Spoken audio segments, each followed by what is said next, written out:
Welcome once again to Healthy Heart. This is Dr. Opoku-Asare. I am an interventional cardiologist and endovascular doctor. Thank you for joining me for another session, COVID-19 and weight management, which is a very important thing going forward, because I would like to discuss with you two major publications that came that has an impact on cardiovascular disease and as well as COVID-19. So what we seek to do today is to give you some updates about what has been happening in terms of COVID-19 specifically, and then some publications that came out in terms of COVID-19. So why COVID-19 and weight management? The reason is this. Despite the controversies, the ongoing controversies about quarantine, and vis-a-vis how quickly we need to open the economy, both sides seems to be arguing one way or the other. A significant portion of the country is still under quarantine, and because of quarantine, people's physical activities have gone down, and in addition to people's physical activities going down, eating disorders are increasing because people are also eating more. Because you are at home, you open the fridge. Every time you open the fridge, you want to put something into your mouth.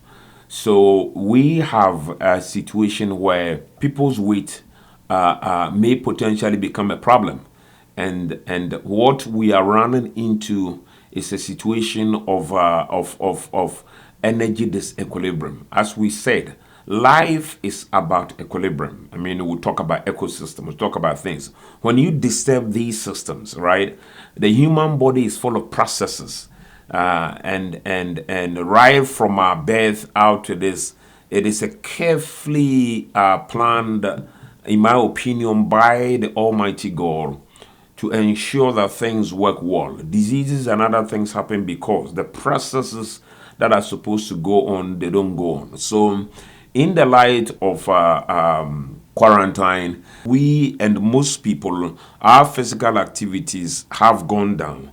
And in the light of the physical activity going down, the principle of energy balance, that is how much comes out of your system, that part has been reduced, whereas potentially either at best you've maintained your weight, or your weight is going to go up.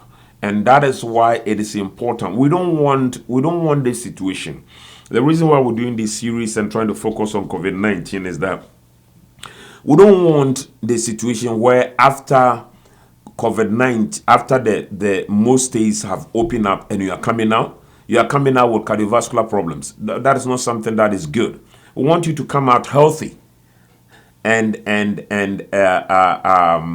emphasis on cardiovascular health, which is the number one killer around the world, whether poor, rich country, no matter the level.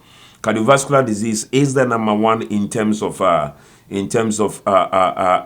mortality, that is death in men and women. And that is why it is critical and important that we talk about this. You see, things like pandemics that are occurring here, they will come and they will go. I strongly believe that this will go away. We as individuals, as a community and as a nation will get over it. But things like cardiovascular disease are usually chronic issues. And when it's all said and done and we have gone through this, these are the things that we need to deal with. And that is why it is important for you and me to be able to ensure that in terms of weight management, we are able to ensure that is done appropriately. So to give you a perspective about that, there are three components when we want to talk about weight management, or there are three indexes. Let me use that terminology. The three indexes that we deal with in most situations is essentially number one, that is the BMI, that is body mass index, which is your weight. What is your weight in kilograms divided by your height, right? That is what we know. And there have been numbers that have been published out there And I'm going to discuss with you something that is very, very interesting, that came from one of the biggest population studies that have been done. So number one is BMI. Number two is waist to hip ratio. Waist to hip ratio. So the concept of the waist to hip ratio. So let me put it this way. I want to split it. Number one is waist circumference. So that is the second index. So the waist circumference, it is not where you put your belt. No, it is not the place you put your belt, but it is the place, that circumference. If you measure your circumference around your belly button, right? How big it is a measure of your proper weight management. And we talk about a BMI of 25, less than 25 to be the one that we're looking for. We're going to look at it in a little bit greater detail today, and then we will going to look at the hip circumference. If you are a guy and then your waist circumference, that is, if you put a tape around your belly button and it's more than 40 inches, please, that is not a good idea. And then the last one is the concept of waist circumference, the ratio of your waist circumference to your hip ratio. So it means that if you measure your weight around your belly button and divide it by the weight where your belt is, if you're a guy, the place where your hip is, ideally we want them that the best place, we want them to stay as close as possible to each other. When your waist circumference is higher than your hip circumference, that means that if you measure yourself around your belly button and that is more than the area around what? Your hip, then that is also a marker of the fact that your weight management is not appropriate. So these are the three indexes that we look at in terms of what? In terms of your weight. So the concept here, once again, is not just how much should I weigh, but we look at your weight management in terms of these three. That is the BMI, body weight index. And then we'll look at what? We'll look at your waist circumference. Then we'll look at your waist circumference to your hip circumference ratio. And my hope is that at the end of today, I'm going to switch on to another topic. Meanwhile, go and get a tape and please measure it yourself. Then write it down secretly. Don't tell anybody. You know why? Because I was telling people that one thing that I've seen is that most people, they overestimate how much they exercise or how physical they are. And they always underestimate how much they weigh. You know, a patient sometimes come to me and they said, I thought I was going to weigh lower. I say, you don't need to think. There's something we call scale, right? This is not faith. You don't need to believe this is your weight. You can find out your weight. Things God has given to us to be able to do, we don't need to necessarily believe. We didn't necessarily believe that this is your weight, right? So the concept is that there is a what? There's a scale over there. So your goal in the COVID-19, let us put it this way, is critical and important. Number one, get a scale. And if you started staying home at the beginning of during mid-March, your goal is to get a scale and measure yourself. At least you know your height. And people ask me, when do I need to measure myself? The scale should be in front of your bathroom just before you enter your bathtub. That is the reason, right? Men and women can sometimes wear shoes that weigh like 5 kilograms or 10 kilograms. I have seen big shoes and I've seen big heels and other things. You can put on clothing and other things. So to avoid variability based on your clothing and other things, just when you're about to enter the tub, and I've not seen anybody enter the bathtub with a suit on or shoes on. So at that point, you don't have anything on, and that is your true weight. So it's not like you put the scale in the living room to measure yourself. There is a place that the scale is, and the scale should be what? Should be in your bathroom. Very, very important. Ideally, before you enter the tub. The practice of weighing yourself every day before you get into the top. Just that practice. I've told people, do that just for 3 months and you will lose weight. Because nobody can confront his weight day in and day out without doing something about it. It's a very simple and yet an extremely effective means of making sure that you control your weight.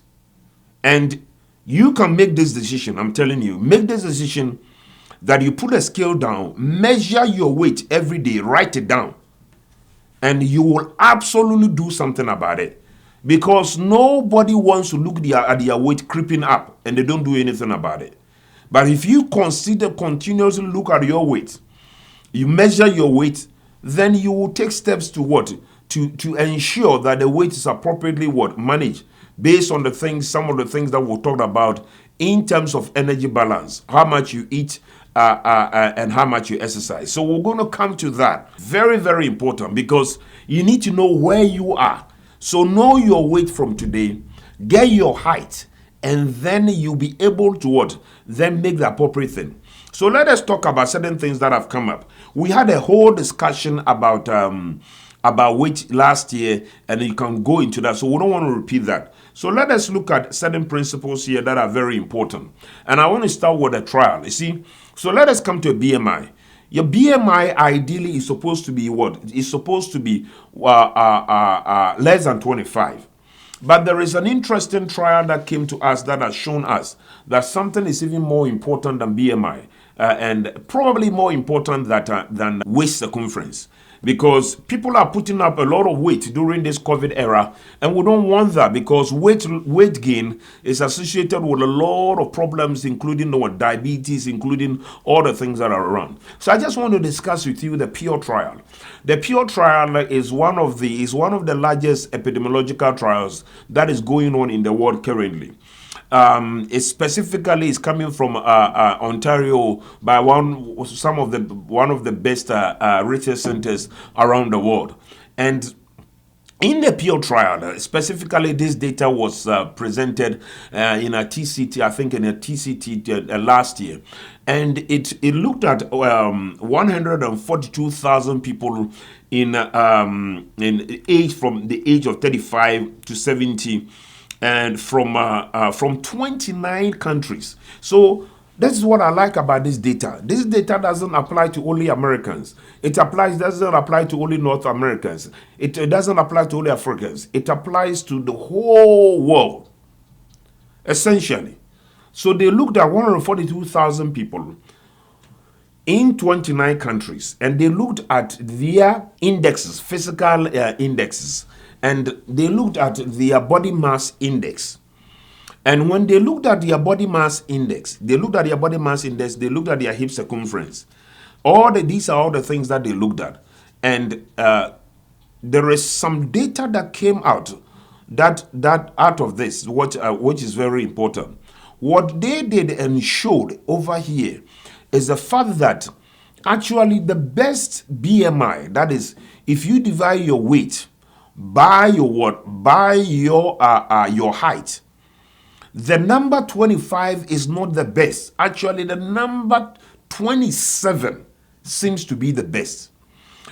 And this is something, this is not the first time, but increasingly we have an understanding that the BMI of around 27 may not be as bad as 25. So it tells you that nobody is going to end up crucifying you if you don't get a BMI of 25. From a BMI of 25 to a BMI of 30 is considered overweight, and a BMI of more than 30 is considered obese. So do your own calculation and see where you are, whether you are overweight or whether you're obese. But this trial showed us that probably 27 is not that bad. And the one thing that we want to talk about and show here is the fact that your body mass index has a U-shaped relationship. What does it mean?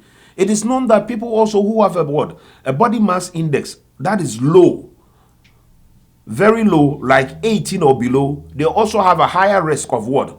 They have a higher risk of dying. So a very low BMI That is, if your body mass index divided by your height is also too low, it's also not good. So being too thin is bad, and being too big is bad, and being right in between seems to be what?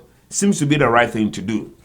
And it looks like this principle cuts across nations, right from North America to Asia to most of the places. This principle holds. You know, they even talked about the principle that, okay, the people who had low BMI may have been people. That means when I talk about low BMI, is less than 18, being too thin. It's important. They thought that, okay, these people may have cancers and other things, or they have conditions that were going to kill them. That's what caused that. They did an analysis and removed those ones, and it still persisted. So the golden number of BMI had always been around 18 to 25. But the pure trial showed us that probably around 27 is not a bad one. So it tells you that it's not all about BMI. Number one, some people, especially people who exercise, right, have exercising and building a lot of muscles. In somebody who is muscular, a BMI may not be a good measure of your weight management, because what is happening is that your weight is coming from the muscle mass. It is not coming from the fat. So BMI, though it is good, it may have a rough word. Its ability to precisely help you is not as accurate as possible because of the challenges in determining whether how much of your weight is muscle and how much of your weight is what? Is fat. And that these are the limitations of a BMI. And that is why you should not use only your BMI. Because when I take an athlete or somebody who's a bodybuilder and is relatively short, that person may have a high BMI, but that is all pure steel. That is, I'm talking about muscles, right? Compared to the other person who does not exercise and is all full of fat. That though the guy who is exercising may be having a higher BMI, because his muscles, right? The BMI in that person is not reflective. And that is why there are other things that you can do. There's a test that sometimes you can do to determine how much, and that's what something that we're going to come to determine how much of your body mass, right? Your body mass is made up of muscle, and how much of it is made up of what? Is made up of fat. And your goal is to be able to deal with the fat, the adipose tissue, rather than what? Dealing with the muscle. You don't want a guy who has been training very hard, built muscles, or a woman who has been training very hard to build very nice, well-toned muscles, to stop exercising and then lose the muscle mass to be able to get into the BMI range. So these are some of the limitations of a BMI. So that is why we have things like what? The waist circumference. The waist circumference, I want to inform you that the waist circumference, as it has been found in other studies, is a better index of how much you are managing your weight. So the waist circumference, which is the circumference around your belly button, is much more predictive of what? Of your weight management than your BMI. And in the pure trial, they saw the same thing. The pure trial, as I said, is 142,000 people. They saw that in this study, your waist circumference is a better predictor of adverse, that is, bad cardiovascular things happening to you when you use your waist circumference. Waist circumference is important. Even in diabetic patients, right? Waist circumference across board, age and everything, the waist circumference is a better marker than what? Than the BMI. So don't just focus on the BMI. If your belly is getting bigger and bigger and bigger, that is not good. And you have to do something about it. It makes a lot of sense why the waist circumference is an issue. Why is the waist circumference an issue? Because hardly will you have a higher waist circumference that is due to muscles. Generally, as people get much more fitter, they develop six-pack, right? And you cannot have a protruded six-pack, right? I had the same thing years ago. right? So we call it a 1 pack. Then you move from the 1 pack to 2 pack, then the 3 pack. Then I can tell you the 4 pack. I don't want to go into all those details, but there are certain chambers: chamber 1, chamber 2, chamber 3, and other chambers. That is not what we want you to do. We want you to have, if you can get it, the more your fat goes down, the more your waist circumference goes down. So begin to lay emphasis on your waist circumference. And as I said, if your waist circumference is more than 40, for a man, that is not good at all. And I can tell you, having 40 inches is not too big of an issue. It's not too difficult to have a waist circumference more than 40. It's very, very, very easy, believe me. I always tell people, look at the pants that you are wearing as a guy, right? If your pants is around 36, and if your belly, the level of your belly is beyond your belt, then you can think about the fact that your waist circumference is approaching 40.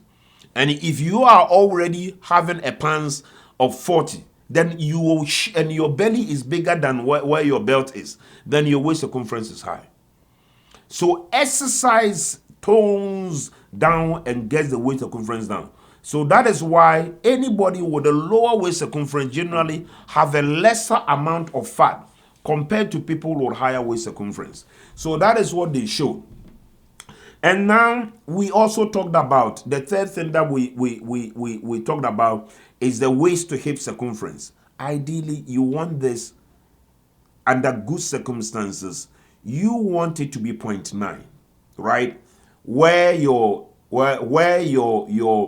waist circumference, that is the belly button, is smaller than your hip circumference, where your belt is. But the challenge is for where your belt is for the men, but essentially everybody knows where the hip is. That is a big challenge in most people, but that is also a very good marker. So increasingly, you realize that it's not a question of just your weight. We have now moved from your weight to your BMI, and we are saying that beyond your BMI, there's a better index, which is what, which is your waist circumference, the circumference around your belly button. Take a tape and do that. At least when somebody asks you what is your height, you can tell them. When somebody asks you what is your weight, you can tell them. But take it from me, Dr. Opoku, I'm telling you this. That is not enough. When I meet you, I want to ask you, what is your hip, what is your what? What is your waist circumference? It's a better marker of your cardiovascular health. And especially if your waist circumference is increasing during this era, right? During this COVID era because of the quarantine, then you need to start taking steps to reverse it. Instead of having even a scale or something like that, you can measure that. And that can go a long way to be able to help you. Let us come to what they found in the Pure trial. They found something that we know. We had an idea about it, that it is even much more powerful than your weight because it relates to the muscle mass that you have. The muscle mass that you have. So it is a question of your strength. The strength or how much muscle that you have. And they had a simple test to see how much you can grab. And this is a measure of physical activity. And when they looked at these 142,000 people, the ratio of your strength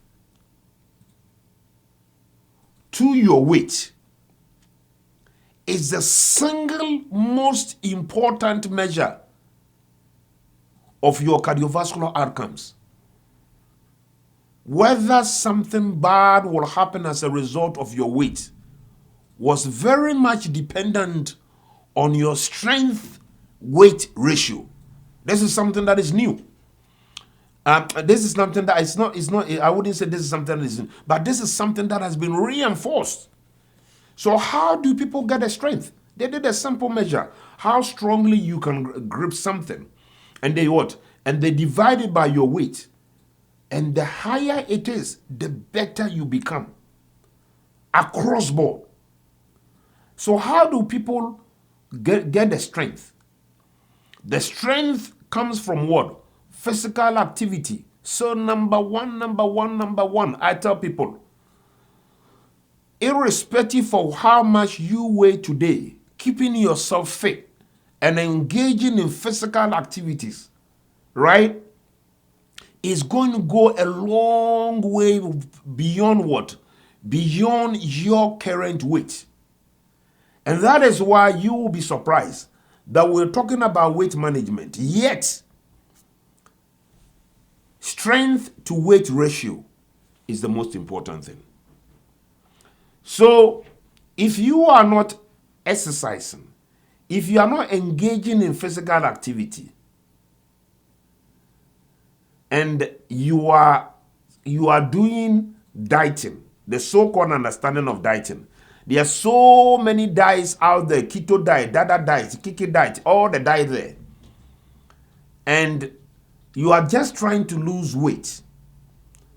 I just want to advise you that that is not good, because it is not a question of your weight, it is not a question of your BMI, but the most important thing is your strength to your weight ratio. And the higher your strength, the better you are. And your strength does not come from the weight that your strength does not come from the food that you are not eating. Your strength comes from the exercise that you are doing, and that is based on a pure trial. Let me tell you something here, for you to appreciate this. You see, there is something that we call frailty index. Frailty, right? You are frail. It's frailty index. How weak you are. We know that across almost all major cardiovascular surgery, the more frail somebody is, the higher the risk of the person dying, irrespective of the procedure that is going to be done for the person, irrespective of how the person is now. This principle of frailty index has been proven in people with cancer, right? Even in cancer patients, those who are more frail are going to go out. What is the essence of frailty? Frailty is a lack of what? It's a lack of strength. So the person, that is a very important concept here. You see, one person may have all the cardiovascular what? The cardiovascular. The person may have hypertension, diabetes, everything. If this person has what? Has higher strength at the time that you're seeing, compared to the person who has got no cardiovascular diseases, and yet has what? Has a higher frailty, or what? It has a lower strength. That person that has got a higher frailty index or has a lesser strength, despite the fact that he hasn't got a diabetes, hypertension, and other things, that person will die earlier than the person who has everything yet has a strength. So this data from the pure trial has backed our understanding of how important having the appropriate strength when you are managing your weight. And that is why I will encourage you to do that. You see, fitness, you cannot dodge it. I want to go on and talk about certain things, certain practices out there in terms of the weight management that we should stay away from. Number one, never try to manage your weight with only trying to cut down how much you eat.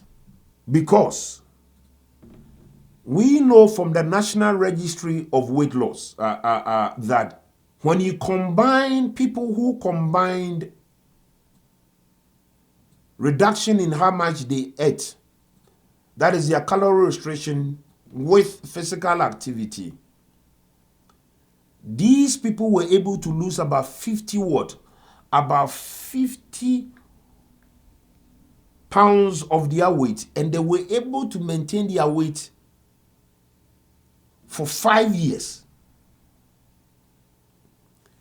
And the same registry is out there for you to go and look at it. The same registry also showed us that the people who tried to maintain their weight or reduce their weight by only dietary patterns, they were able to maintain only 10% of weight loss. Only 10% were successful. and they gain their weight back. So I call it the 90-10 principle. If you use only the food you eat, your success rate is 10%. If you use food and exercise, then your success rate is what? Is 90%.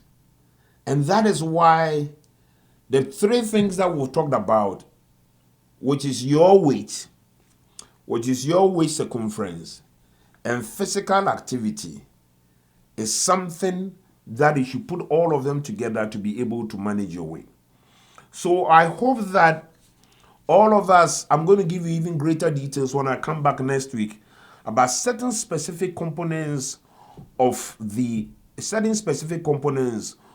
pure trial that are also important for us. The pure trial is a big population study out there, and we're going to look at it in terms of salt intake and other things. But I hope that this has been able to help you. So remember, the scale is important, your belly button is important, and then your strength. There is a very inexpensive way of testing your strength over your weight ratio, and I'll go into that next week to give you a means by which you can determine your strength over weight ratio, and that is going to go a long way to be able to help you. I want to end today with one of the studies that came out in terms of COVID-19 to be able to help us. So specifically on the 1st of May 2020, a New England Journal published one of the studies that I think it came back to reinforce what we said. So today I'm talking about big population studies. So they also looked at 169 hospitals and across Europe, North America, and Asia, and essentially they looked at about 8,910 patients who were in hospitals and they were discharged. I mean, either they were discharged or they died.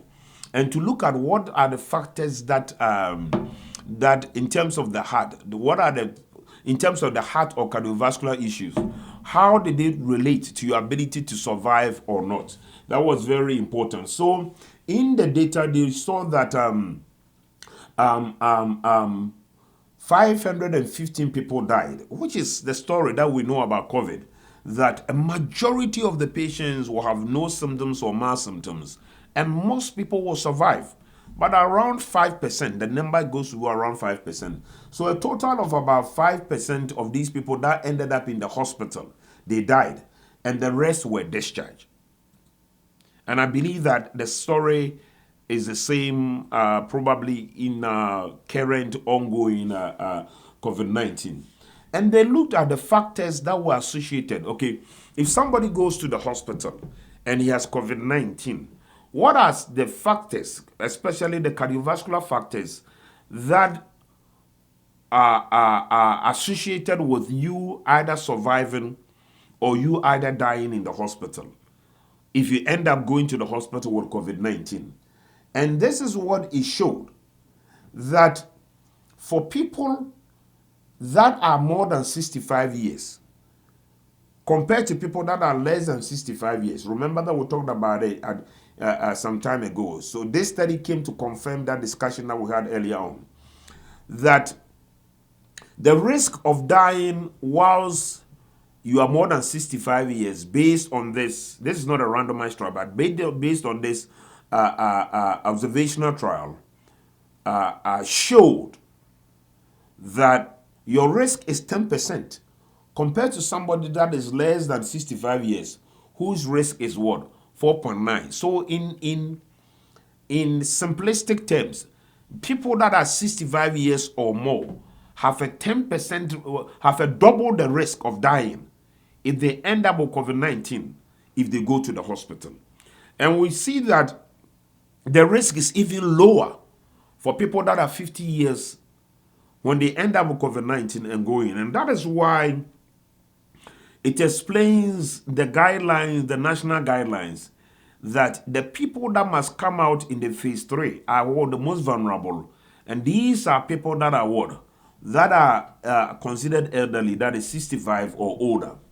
Another thing that was also found is, we've talked about it, is people with coronary artery disease. If you have got a blockage in the blood vessel in your heart, I cannot re-emphasize this.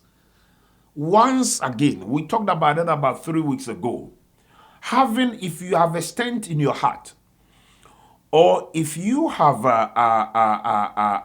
doctor has told you that there's a plaque, there's a blockage in the blood vessel that goes to your heart, they also have a higher risk of dying. Specifically, is double the risk of dying if you go to the hospital with COVID-19 compared to people who don't have that. And people with heart failure, right? Whether the heart, and people with arrhythmias, cardiac arrhythmias, these are the people with chronic lung disease, and people with smoking. So let me list the 5 things that this study showed. And this is a study across the nations that they did, they looked at. And the 5 things, number one, at least number one here is age of more than 65, having a blockage in your heart, in the blood vessels that goes to your heart specifically. If your doctor has told you that you've got heart failure, if you're a smoker, and if you have arrhythmia is atrial fibrillation, that is irregular heartbeats, right? Arrhythmias, the other one is COPD, that you have difficulty in breathing based on your lungs. If you have these factors, right, your risk of dying when you have COVID-19 is in most of these ones that we looked at, the risk is double compared to what? Compared to not having some of these risks. So let us look at certain things that were found. It's because these are important. There's been a lot of websites all over the place talking about the fact that some of the medicines that you are taking, if you continue to take them, they are going to make you die, because we use, in cardiology, we use this medication to treat high blood pressure, to treat heart failure. These are the ACE inhibitors, and these are the ARBs, that is the lisinopril, enalapril, losartan, those medications. This trial showed that it is not associated with any harm. So once again, even as I've said it several times over here, the guidelines of American College of Medicine, American College of Cardiology, that is ACC, and most other societies recommend that if you're on these medications, please do not stop them. And that is why I want to come in here and sort of reinforce that fact. Another medication that people are on, which is cholesterol medication, specifically statins, atorvastatin, rosuvastatins, all the statins that people are on. Actually, it was found that people that are on statins, this is not like hard solid evidence, because there's not a randomized trial. Actually, people that are on statins, that is cholesterol medications, they seem to have done better than the people who are not on what? The people who are not on the cholesterol medication. So please, don't stop taking your cholesterol medication. Don't stop taking your high blood pressure medication unless you've had a discussion with your doctor. Because at least, though we are not establishing a cause and effect here, because this is not a randomized trial, we can establish an association that being on the cholesterol medication is at least not harmful and may probably be what? Helpful. And that is why you need to continue your cholesterol medication. And at least being on your high blood pressure medications has not been shown to be harmful even when people get COVID-19. So I would like to end today's discussion on COVID-19 and weight management, and specifically by saying that our inability to be able to go out and probably exercise as the way that we want comes with a risk of risk that we may be going into what energy disequilibrium with our weight going up. But let us take the measures that we've talked about. Please do well to measure your weight every day. with a scale that is next to your bedside. That is number one. Also measure your waist circumference. It's a very important thing.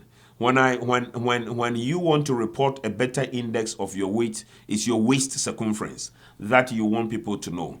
And finally, please continue to exercise, continue to walk, and continue to keep yourself fit, because we know that the best marker of your physical characteristic is your weight, is not just your weight, but it is your strength over your weight, which is called the strength weight ratio.